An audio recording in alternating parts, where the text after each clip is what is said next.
Agora eu passo a palavra, então, para o Eduardo Chamini Barbosa, que vai tratar sobre o filme Nunca Me Sonharam, a educação brasileira em cena.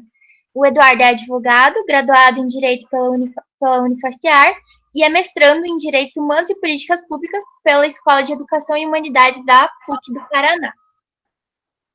Pode ficar à vontade. Boa noite a todos e todas. Primeiramente, eu gostaria de agradecer à professora Camila, à professora Miriam e a você, Ari, pelo convite, pela oportunidade. Sempre muito bom poder falar com vocês aí da Unifaciar, e, enfim, agora com o NOMA, nessa terceira edição do curso, eu acho que só tem a acrescentar ainda mais, vocês são maravilhosas. E hoje nós vamos falar um pouco sobre a educação brasileira, né? O filme que eu escolhi, eu até já deixei o link aí para vocês poderem acessar depois, o Nunca Me Sonharam, da diretora Cacau Holden, né? A produção desse filme passou por oito estados, 15 cidades e mais de 100 pessoas foram ouvidas e entrevistadas, né? E todo esse esforço da produção resultou num filme que, na verdade, é uma fotografia sobre os sonhos e a realidade das escolas públicas no Brasil. E o filme é tão verdade que ele é usado até hoje por instituições do terceiro setor para pautar debates sobre políticas públicas, né? Mais de 300 mil pessoas assistiram o filme em 7 países e ele foi exibido na Mostra Nacional de Direitos Humanos no Cinema, em 2018, que é um evento promovido pelo Ministério da Cultura. Preceitua o artigo 205 da Constituição, que a educação é direito de todos e dever do Estado e da família.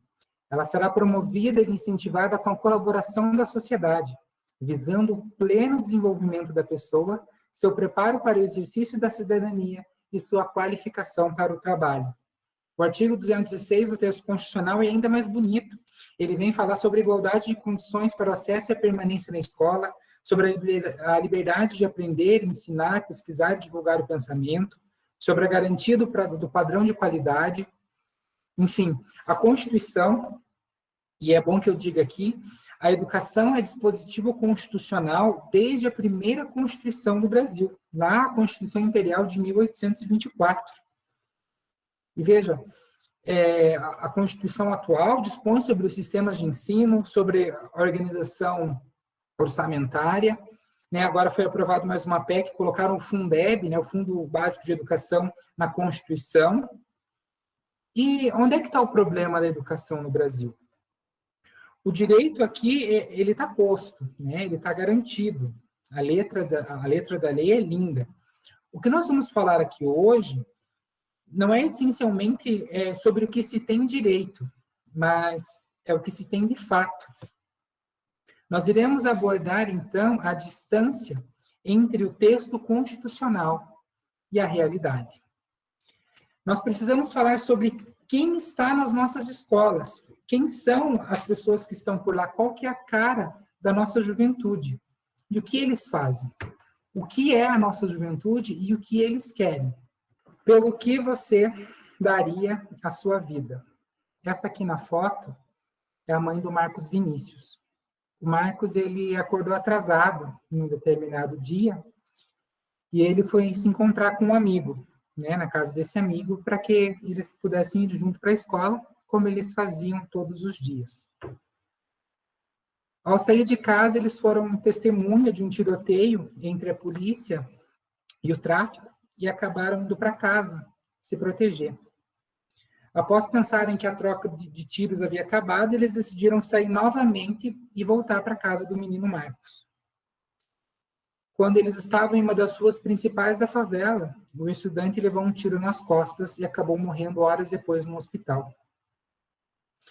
E dizem assim, infelizmente, tiroteios acabam sendo rotinas da comunidade. Em entrevista, a mãe essa senhora que está aí na imagem disse assim, a culpa é desse estado doente que está matando as nossas crianças com roupa de escola. Estão segurando mochila e caderno. Não é arma, não é faca. Não estão roubando nem se prostituindo. Estão estudando. O que fica agora é uma enorme interrogação, dizem os educadores. O que irão dizer para os seus alunos? Como vão dar aula?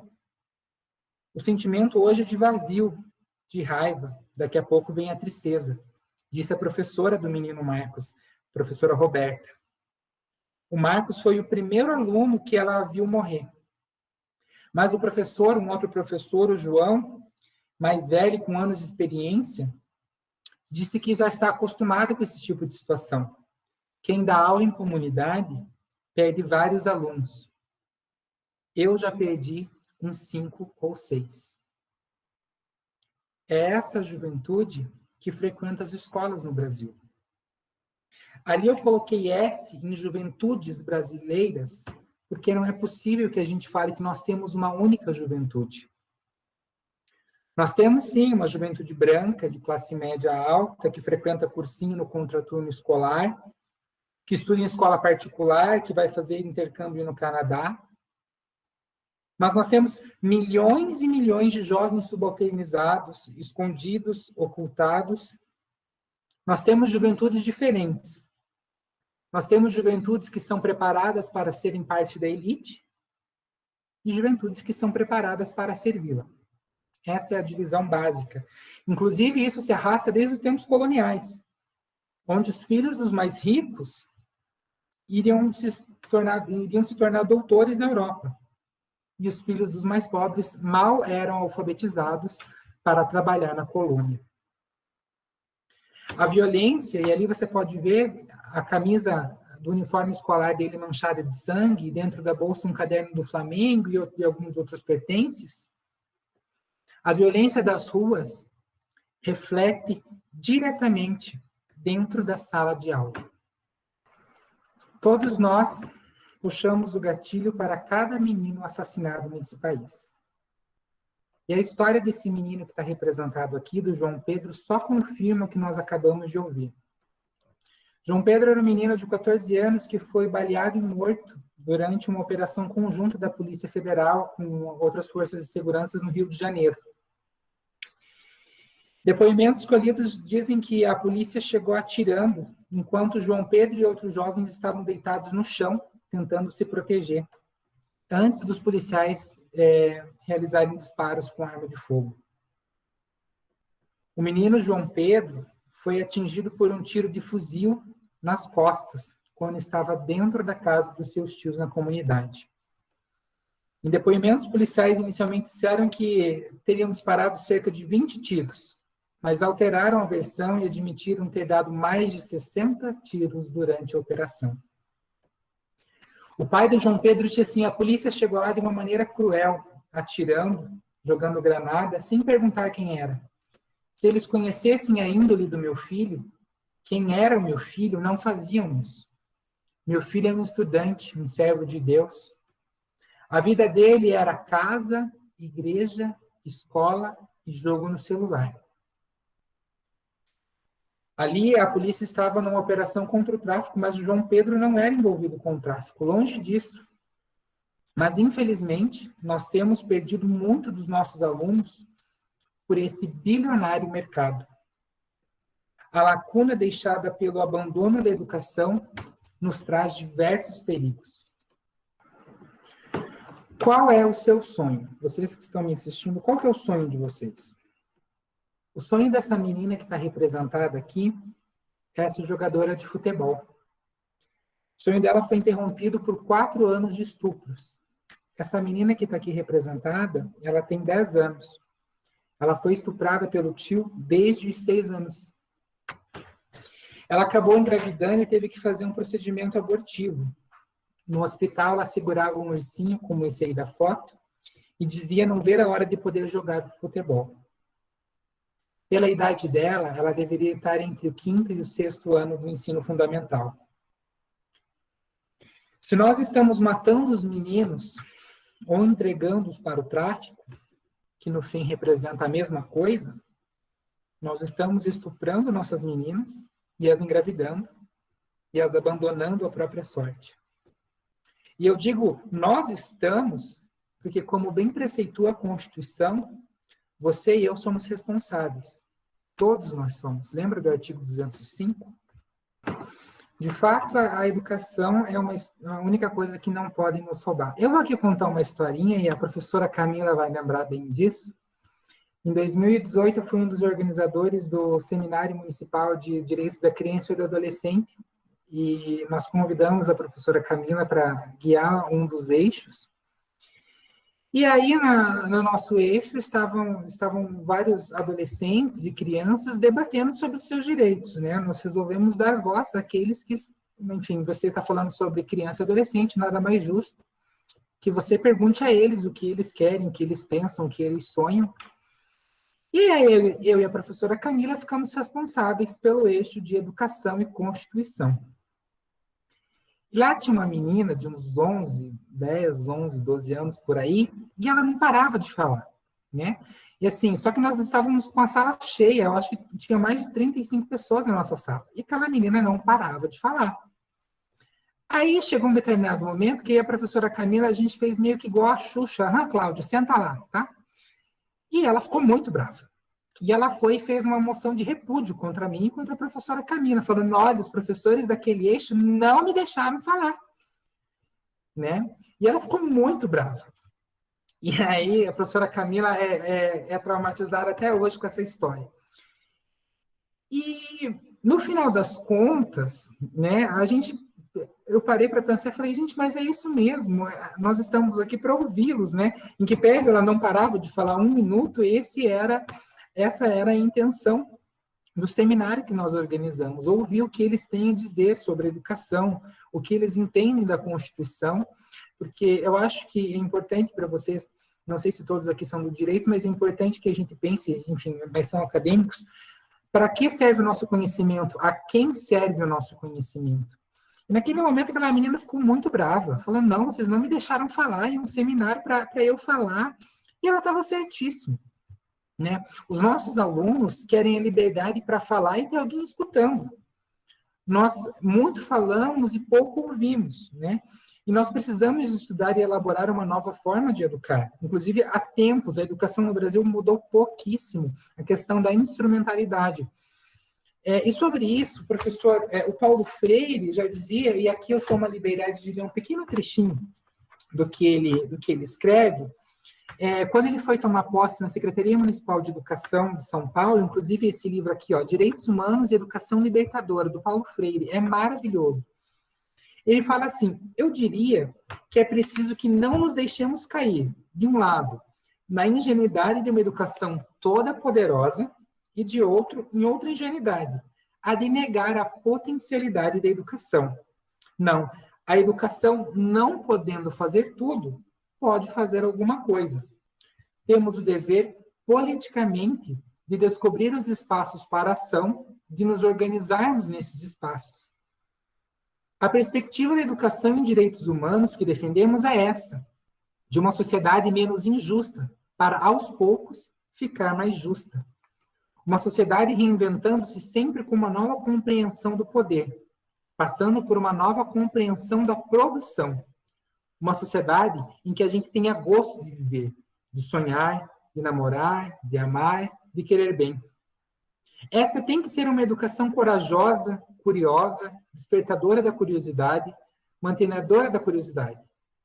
Por isso mesmo, uma educação que, tanto quanto possível, vai preservando a menina e o menino que você foi, sem deixar que a maturidade os mate.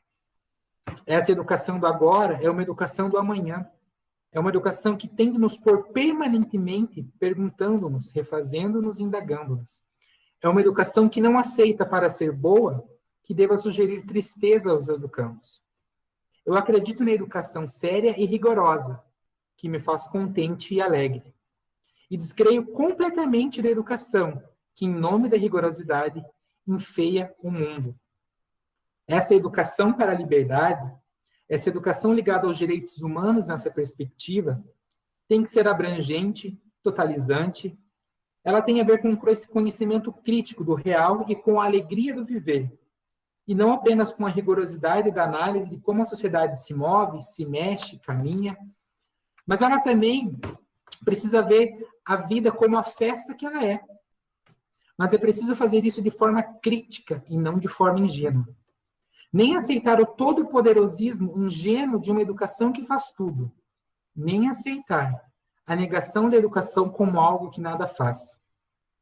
Para assumir a educação nas suas limitações e, portanto, fazer o que é possível ser feito e através também da educação. Então, aqui Paulo Freire ele diz basicamente o seguinte: a nossa educação do jeito que está, nós estamos enfeiando o mundo através de práticas pedagógicas terríveis. Uma sociedade que não está preparada, como a professora lhe disse, nós precisamos rever as práticas pedagógicas, inclusive, porque antes de você tentar mudar a educação, você precisa, talvez, mudar os conflitos éticos da sociedade.